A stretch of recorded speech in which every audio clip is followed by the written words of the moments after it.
Donc, chers amis, ici, il y avait l'inspiration de partager avec vous un texte original de Ranjit Maharaj. Ranjit Maharaj était le condisciple de Sri Nisargadatta Maharaj. Ils étaient tous les deux les élèves de Siddharameshwar Maharaj, qui représentait une lignée de maîtres prestigieux, ce qu'on appelle l'Inchegiri Sampradaya. Donc, vous allez avoir droit à du très, très bon nectar non duel. Cet extrait appelé Vous êtes toujours peut être trouvé dans un livre qui s'appelle La Voix de l'oiseau, qui est une compilation des enseignements de Sri Ranjit Maharaj par un de ses élèves, Andrew Vernon. Allez, Om Tat Sat.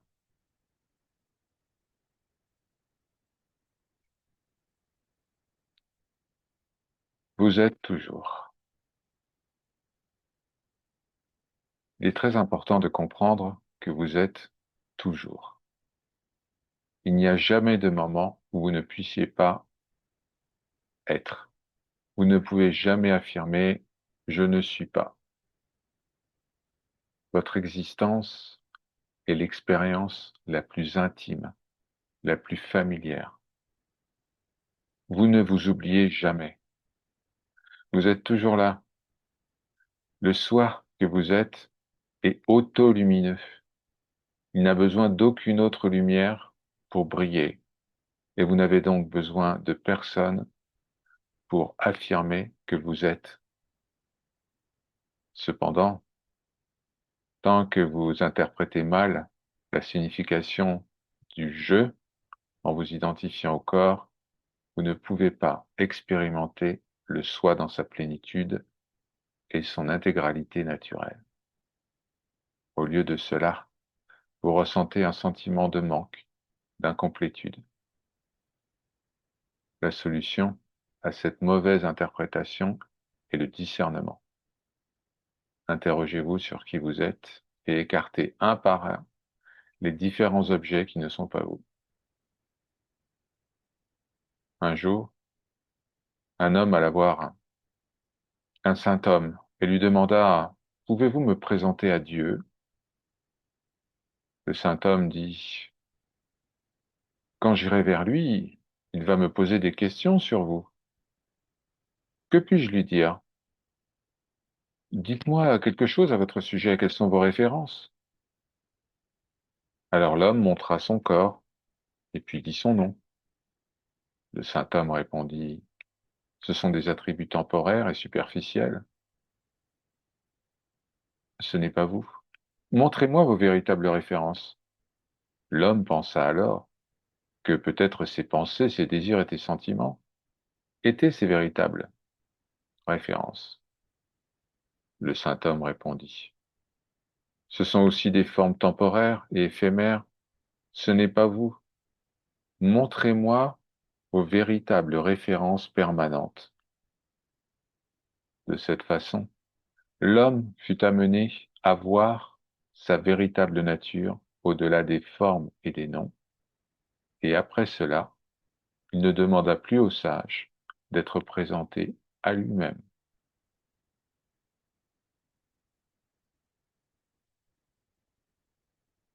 Maharaj dit: Le corps n'est pas le soi, l'esprit n'est pas le soi, la connaissance n'est pas le soi. Seule la réalité ultime est le soi. Lorsque vous entendez parler pour la première fois de conscience universelle et de réalité ultime, cela peut vous sembler lointain, éloigné de là où vous êtes, et par conséquent, le sentiment surgit que vous devez atteindre cette conscience universelle, atteindre la réalité ultime. Ce sentiment surgit parce que vous vous prenez pour le corps et le mental. En fait, vous résidez toujours dans ce que vous êtes. La connaissance ou la conscience pure est votre être, et l'esprit et le corps sont des objets de la conscience. Une bonne analogie est celle du soleil. Vous êtes le soleil, La conscience est votre rayonnement, et les corps subtils et grossiers sont les mondes auxquels vous donnez vie. Maharaj dit,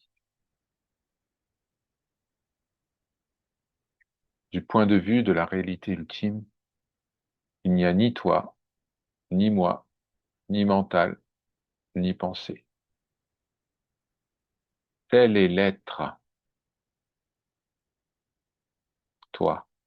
En tant que réalité ultime, tu ne connais pas ta propre connaissance, tu n'en es pas conscient et ainsi, dans le sommeil profond, tu es là, mais tu n'es pas conscient des mondes du mental et du corps.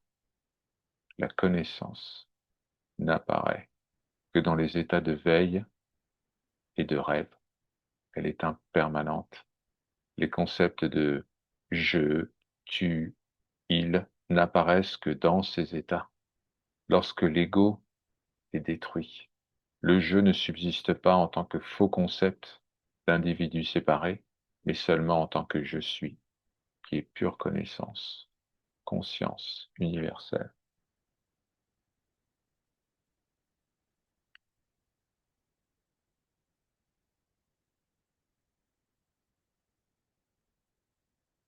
Vous savez ce qu'est ce je suis?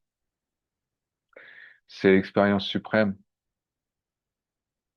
c'est Dieu, Ishwara, Sat, Chit, Ananda. Il porte de nombreux noms.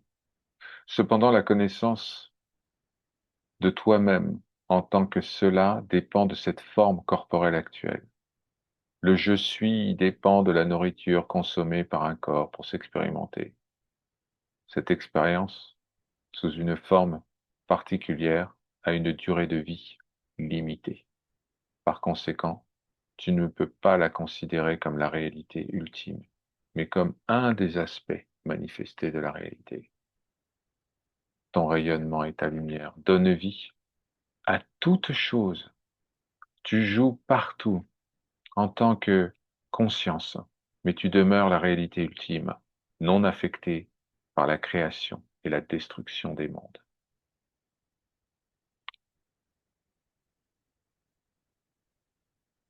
Maharaj dit, tu dois d'abord te connaître toi-même, puis aller un peu plus loin, et ensuite t'oublier complètement. Imagine que tu es une poupée faite de sel et que tu tombes dans l'océan. Au début, tu conserves ta forme, puis progressivement, tu commences à te dissoudre jusqu'à ce que finalement, tu n'existes plus du tout. Tu es devenu un avec l'océan, l'eau salée. La connaissance de soi ou la réalisation de soi peut être comparée à une poupée de sel prenant un bain dans l'océan. Cela se produit soudainement avec un plouf, bien que d'un autre point de vue, ce ne soit que le dernier d'une longue série d'instants, tout comme la chute de la poupée dans l'océan n'est que l'aboutissement d'un long processus de chute. Les processus naturels sont ainsi une succession de développements dans une certaine direction, suivie d'un changement d'état soudain. Lorsque vous accédez à la connaissance du soi, vous pensez, je ne fais qu'un avec Brahman, je suis ce que je cherchais, je suis lui, et ainsi de suite. Vous vous réjouissez de votre nouvel état et savourez le sentiment de liberté qui l'accompagne. Puis, après un certain temps, cet état se stabilise et vous cessez de dire je suis Brahman. Au lieu de cela, vous vivez simplement comme cette réalité sans forme, sans effort. Vous vous oubliez à mesure que vous vous dissolvez de plus en plus. Sri Siddharameshwar Maharaj, le maître, le maître de Maharaj, a comparé cela à un homme sortant du soleil brûlant pour se réfugier à l'ombre bienfaisante d'un grand arbre. Au début, cet homme est tellement content d'être à l'ombre de l'arbre, il dit, oh, merveilleux, extraordinaire, avec soulagement. Puis, après un certain temps, il s'allonge et se repose simplement dans la fraîcheur de l'ombre.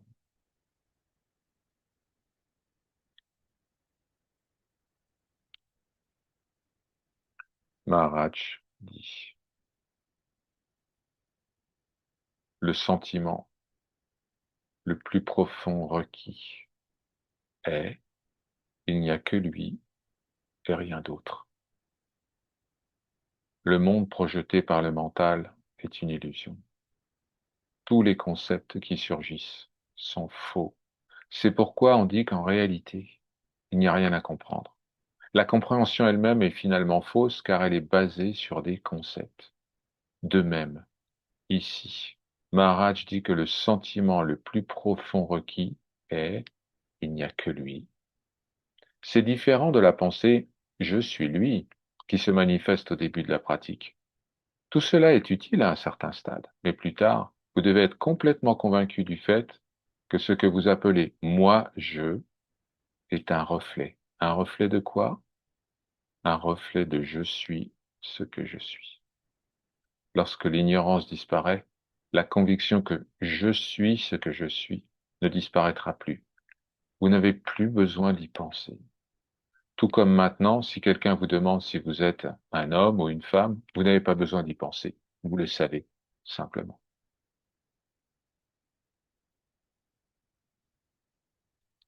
Maharaj dit, vous l'avez peut-être oublié, mais la réalité, c'est vous-même. Quand on parle de se souvenir de sa véritable nature, on ne parle pas du personnage. Le mental égo les interprétera rapidement, ces souvenirs, et de la mauvaise manière. Dès qu'il entend l'idée vous vous êtes oublié, il va commencer à essayer de se souvenir de lui-même. Ce faisant, il renforce sa propre position centrale. Ce souvenir doit se pratiquer dans un esprit d'abandon, en comprenant que ce dont te souviens n'est pas le mental, ni l'ego, mais la réalité, qui est le substrat de tous les phénomènes. Le mental qui essaye de se souvenir de lui-même est comme un personnage dans un rêve qui se dit à lui-même, je dois me souvenir de qui je suis. Il reste prisonnier du rêve. La solution est de comprendre que tout cela, justement, n'est qu'un rêve et que le jeu, étant la réalité elle-même, n'est pas du tout dans le rêve. J'ai oublié qui je suis parce que j'ai pris le rêve pour la réalité. Je me suis identifié à un des personnages vus dans le rêve. Lorsque cette compréhension survient, le rêve peut éventuellement continuer, mais comment pourrait-il encore être pris au sérieux? Comment pourrait-il encore vous affecter?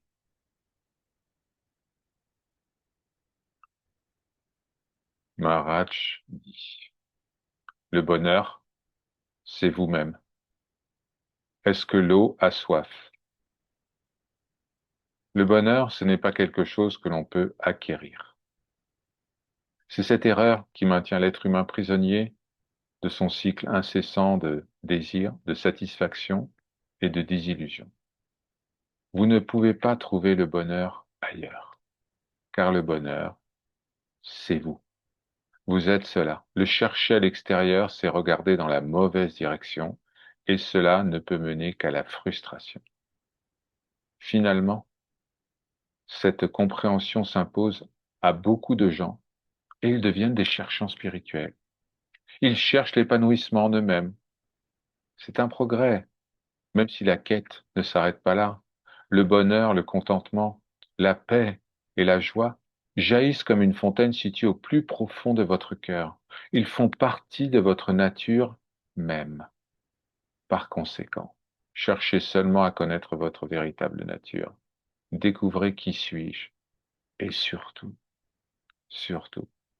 ne formulez aucune réponse toute faite à ce sujet. Ressentez directement, intuitivement, l'espace illimité de conscience que vous n'avez jamais cessé d'être. Par sa grâce. Ali Om Tat Sat. Ceci est parole de vérité.